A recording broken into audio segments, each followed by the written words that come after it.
nhà ơi, cái này trái quá trời luôn, nó núp ở trong lá này, nhiều trái dữ lắm luôn. Ngày nào cũng hái một rổ hết giáo nó rụng đầy gốc luôn.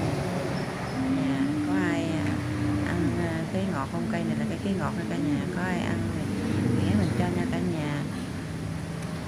Có mình cho là hái giùm mình bớt chứ để nó rụng quá ổn quá chị, rồi nhà mình không khoai ăn không có hết. Mình muốn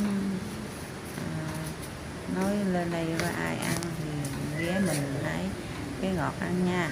Cái này là cái ngọt nó chín dữ lắm, nó chín nhiều lắm, hái lần cả rổ lận, ăn không có hết, không có ai ăn hết trơn á.